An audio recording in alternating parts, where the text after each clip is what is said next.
Hi everyone, and welcome to week 3. I may sound a little raspy today because I'm recovering from a virus that I picked up while I was home with family in New York. So just some housekeeping elements before I start the lecture. No, you don't have to visit the libraries that you're selecting, but if you want to do that, that's great. I encourage everyone to visit as many libraries as possible. The libraries can be part of the same consortium as long as they operate independently. So they have separate directors and a separate board, etc. The assignment details for the midterm project and final project are accessible in the content collection tab, along with all of the uploaded documents for this course. And I also sent out an announcement today where I have that documentation linked as well, just in case people aren't able to find the course content tab. Remember, for the discussion board, you're expected to reply to at least 2 of your peers, as well as post your own original posts. So that means I should be seeing 3 posts all together. And I just want to say thank you to everyone who has provided supplemental resources in their discussion posts. I think that's awesome, and I appreciate y'all for doing that.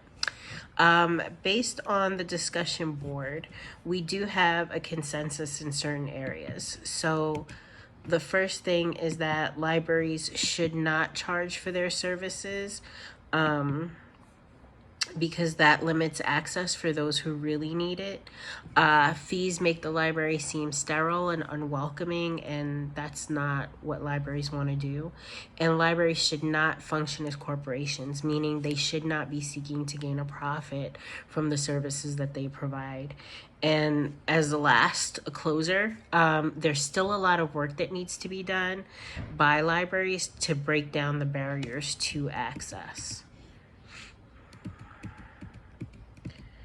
Okay. In relation to fees for additional services, I've had a variety of experiences in this regard. When I worked at Half Hollow Hills Library on Long Island, they charged fees for programs where they were charged by the presenter. So the fee tended to be under $20 and only covered the presenter fee. In other words, they never profited from these fees. It was primarily to offset costs. This was because they could not afford to pay presenter fees. While in a wealthy district, the budget for programming was very slim. They also charged for printing. So they charged 10 cents per page, which is what I've experienced at a variety of libraries. However, staff always has the autonomy to waive these fees as well as any fines that were owed. So in all of the places where I've worked, staff has been given that autonomy. So if a patron comes in and they're like, I can't afford to pay the 10 cents per page because I'm printing like 72 pages, right? The staff has the autonomy and the capacity to waive those fees at their discretion. So once you know who your patrons are, you know who you end up waiving fees the most for, and if you feel people are taking advantage of that service, meaning you kind of feel like they can afford it and they just don't want to pay it. But for the most part, this allows those who don't have the fees to feel comfortable and be in a space where they're still getting the service that they need. So for Enoch Pratt Free Library and Queens Public Library, they don't charge fees for programming, and that's because they have budgets that can absorb presenter fees. However, Queens would rely heavily on presenters who did not charge fees, simply because their budget was not that expansive. At EPFL, most of the programming is supported through donor funds, and many of those donor funds are specifically earmarked for providing programming. So that means that we cannot use those funds for anything else other than providing robust programming for our patrons. This week, we'll be taking a look at all of the services that libraries provide. We know that public libraries provide access to information via books, audiovisual materials, etc. But they also provide access to a plethora of other services, and some of you did touch on that in your week 1 discussion posts. There are the traditional things everyone thinks of, like book clubs, writers' workshops, author events, computer classes, but also non traditional services that get taken for granted, like tax assistance, citizen test prep, job readiness training. There's also currently a push to reach out to previously incarcerated individuals to help them get on their feet and back into the workforce. Furthermore, they function as a public place that people can visit without having to pay. This is a service within itself. And as many of you noted in week one, is part of the libraries fulfilling their social justice missions and visions. The kinds of services being offered by libraries these days are really only limited to a librarian's imagination, capabilities, and of course the budget and time, as well as support from administration. I can tell you that my current experience working with Enoch Pratt is that our administration is very open to new ideas, very open to us trying different things. And if we fail, then we take a step back and look at why we failed and how we can redo to be successful, if we plan on redoing whatever it is. So we have a lot of capacity to try different things and see what is workable for our community. But even with all of those parameters, it's definitely a very exciting time to be working in public library service. You'll see in one of our readings some examples of various programs and services go way beyond what people usually think of when they think of public libraries.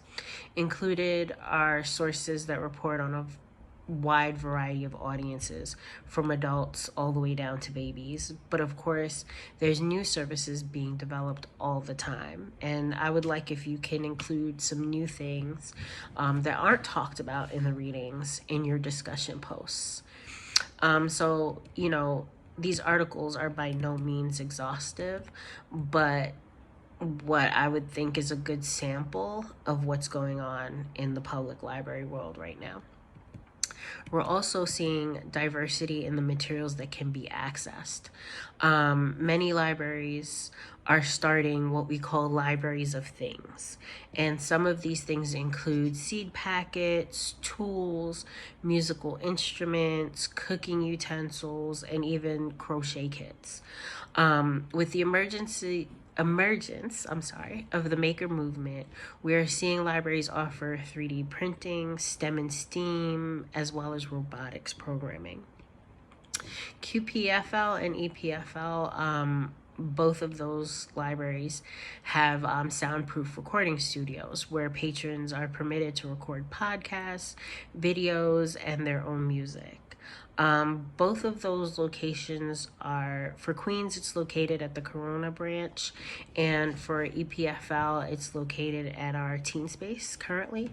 So it's a way to foster the teens to be creative and get them comfortable and having, a generally good time in the space, and also looking at that as streams of revenue, because I know for Baltimore, creativity is very, very huge. So they're very much into the arts and fashion and things of that nature. So it starts the kids thinking about, not just the creative content, but we also try to get them thinking about the business side of things. There's also gaming for all ages. That's become very popular. And some libraries are using games to bridge generational gaps. So they offer vintage gaming programs and they open it up to all age groups. So you can start a conversation with parents and their children in that space, talking about, well, this Atari system is definitely different from the PS5 and what that looks like.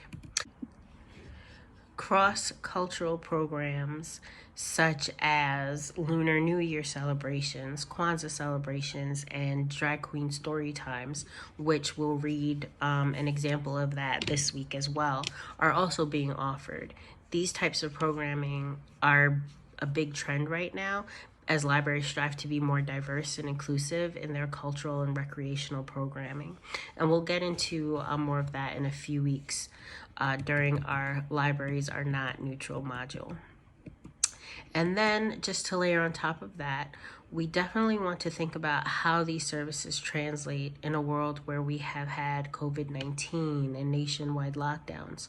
So we'll read just one short article with an interview that was written at the very, very beginning of the COVID-19 pandemic and the start of the lockdowns that reports on the state of libraries and how they had to close their doors to the public and we're in a place of wondering what is going to happen next. And that's just to prime you for next week as we do a deeper dive into that conversation. This week's discussion forum specifically will ask you to read an op-ed written by somebody that could possibly be classified as a non-user of libraries. And I'd like you all to read it and think about if you agree with that perspective or not. This person has a very fairly specific mental model of what a library is and is fairly unsupportive about continuing relevance of the public library. And this view is not just limited to patrons. You're gonna come across people, staff as well, who are more traditional in their view of what the library should be. It's good for us to spend some time sitting with this point of view because, again, like I said, you're gonna encounter this view at numerous times throughout your career, and some of you may already have experienced this. People who ask things like, aren't libraries irrelevant now that the internet exists? And as per the previous professor, Melissa Bintrim, she related, and I really liked her discussion. She had an experience where she was recently just asked by a doctor during her examination. She was asked in the middle of examining her body. Luckily, she already has her own elevator pitch that she created for interactions like this. And it ended up being a positive interaction where the doctor, reminisced about the many hours she spent at the library with her children and how that was positive for the family. Melissa doesn't know if she changed her doctor's perspective, but at least the conversation ended in a positive way with positive memories. As you read, I hope that you guys don't get bogged down by the negativity, but I hope that you start to think about your own elevator pitch, right?